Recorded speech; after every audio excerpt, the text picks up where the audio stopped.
Online and on the go. This is Valley News Live at 6. I think the difference this time around with this kind of opiate issue is that it's death if it's, if things go bad. T-minus 10 days and counting before your students in Fargo are back in class. Good evening, everyone, and thanks for joining us tonight. At the end of this past school year, the community was shocked to hear how powerful drugs were being sold and used right in our schools. So as we approach the start of the next school year, what's being done to keep our kids safe in and out of the classroom? Valley News Team's Bradford Eric sits down with Fargo's school superintendent, Jeff Schatz. Before splashing around the pool and the Long Lake weekends, parents received this, an email back in May. The school district wishes to address the issue of drug opioid use with parents to partner for the safety of all. Flash forward as we approach the end of August, Fargo schools say they've got a plan. We're restructuring some resources within our system to provide mental health and at-risk youth counselors within our schools. And we're going to do that at the high school, middle school levels. Beyond just educating you and your kids, the district wants to get your family the help you need. I think that we're also going to try and do some things with our staff this year to get them up to speed as to what's going on out there and what to look for, those types of things. But Schatz says it's not a problem centralized to say just Davies or just Carl Ben. It's a community-wide issue. With school resource officers and anonymous ways to report activity, like the text-to-tip program, if you see something, say something. I think it's frightening that it's happening in our community. I think it's frightening for people who have kids in college, for people who live within our community. Officials with West Fargo Public Schools tell me they have been talking about the possibility of holding an event for back to school. But as of now, they just plan to send out information so parents can learn more before classes start. Bradford Eric, Valley News Live. Moorhead Public Schools report they are sharing information with families as they come in for orientation. That's in partnership with Moorhead Police and other agencies. Also, another public discussion is slated for early September. Arms Wide Open will take place at Fargo South on September 7th. All three metro school districts will have administrators on hand, along with DEA officials and representatives from local colleges. We have links on our website where you can learn more about the drug issues in your schools.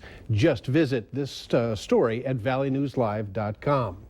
In a related story, legislators, local police, and those with a hand in combating those drug issues in the FM area met at the Fargo Holiday Inn for the Stop Overdose Opioid Symposium. National drug experts discussed best practices for prescribing painkillers, along with how to access to Naxalone helps prevent overdoses. Here in North Dakota, overdose deaths have more than doubled from 2013 to 2014. It was a bit cloudy out there today, but eventually we saw some sunshine. Let's head over to Hutch Johnson for a look outside. Hutch? Andrea, outdoors, we do have quiet weather in most locations. We do have some showers to the east, thunderstorms to the west. As we take a closer look at the radar, the western storms are stronger and they're drifting slowly eastward. Our northern border counties may have the best chance at seeing some thunderstorms tonight, and a few may be hail producers. Just good old-fashioned showers and thunder showers making their way through our eastern counties. Wadena County right now seeing some of that. We will have a chance for some late night storm activity, mainly after midnight here in the Southern Valley. We'll keep our eyes on the skies there. I don't anticipate severe storms for us. In Fergus Falls, again, overnight thunderstorms will be the best chance. So get out and enjoy your evening.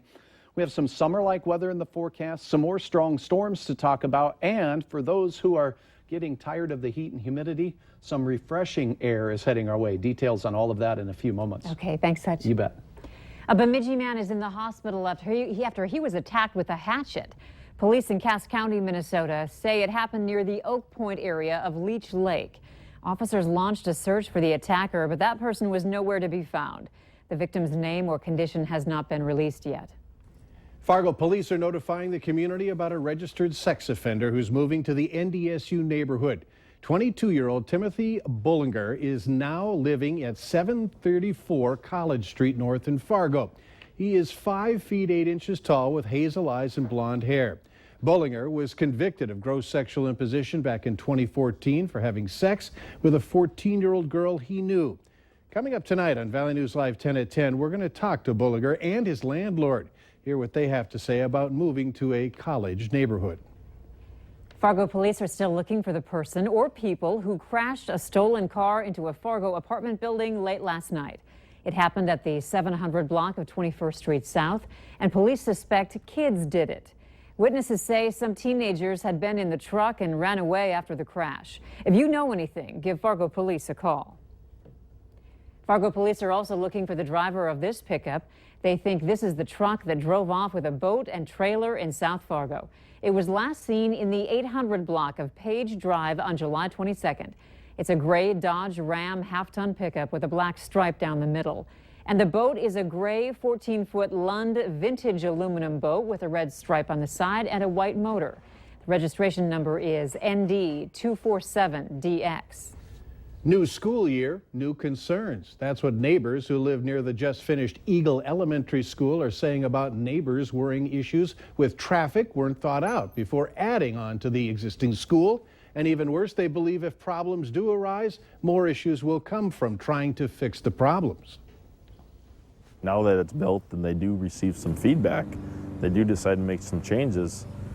In the middle of everything going on, then the changes are going to happen. And then you have to worry about, okay, now you have to set up detours.